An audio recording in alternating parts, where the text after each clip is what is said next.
Hi అండి, అందరికీ నమస్తే. Welcome to our channel. ఈరోజు రెసిపీ వచ్చేసి మినపప్పు లేకుండా మెత్తటి దోశలు చేయడానికి తక్కువ టైం పడుతుంది, టేస్టీగా ఉంటాయి. ప్రాసెస్ చూసే ముందు నా ఛానల్ని సబ్స్క్రైబ్ చేసుకొని పక్కనే ఉన్న బెల్ ఐకాన్ ప్రెస్ చేయండి. ముందుగా ఒక బౌల్లోకి మీరు దోశలకి ఏ రైస్ యూస్ చేస్తారో ఆ రైస్ని వేసుకోవాలి. నేను ఇక్కడ రేషన్ రైస్ యూస్ చేస్తున్నాను. ఈ రైస్ వేసుకొని ఇందులోకి 1 టీ స్పూన్ అన్ని మెంతులు వేసుకొని 1 గంట పాటు నానబెట్టుకోవాలి. మనం మిక్సీ పట్టే కన్నా ఒక 2 నిమిషాల ముందు మురుమురాలని ఒక బౌల్లోకి తీసుకొని వాటర్ యాడ్ చేసి ఒక 2 మినిట్స్ పాటు నానబెట్టుకోవాలి. మిక్సీ జార్లోకి ముందుగా నానబెట్టుకున్న రైస్ని యాడ్ చేసుకోవాలి. ఒక 1 అవర్ నానితే సరిపోతుందండి రైస్.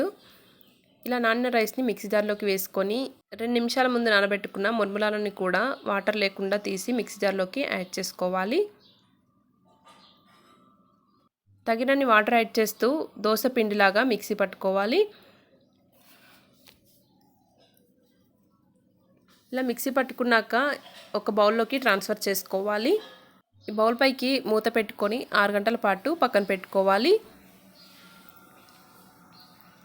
6 గంటల తర్వాత చూడండి, వీడియోలో చూపిస్తున్నాను కదా, పిండి చక్కగా పొంగింది. ఇందులోకి 1/2 టీ స్పూన్ అంత సాల్ట్ వేసుకొని ఒకసారి ఈ పిండి మొత్తాన్ని కలుపుకోవాలి.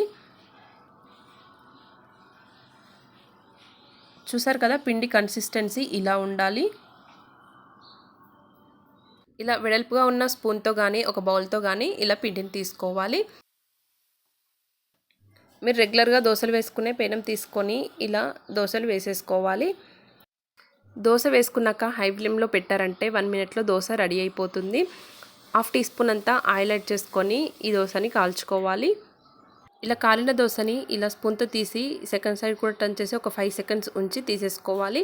అంతే అండి, ఎంతో మెత్తగా ఉండే దోశలు రెడీ అయిపోతాయి. అన్ని దోశలు కూడా ఇలాగే వేసేసుకోవాలి. ఒకసారి ఇలా దోశలు చేసి చూడండి, పళ్ళు లేని వాళ్ళు కూడా 1కి 4 తినేస్తారు, అంత బాగుంటాయి. మీకు ఈ రెసిపీ నచ్చినట్లయితే ఒక లైక్ చేయండి, నా ఛానల్ని సబ్స్క్రైబ్ చేసుకోండి. Thank you for watching.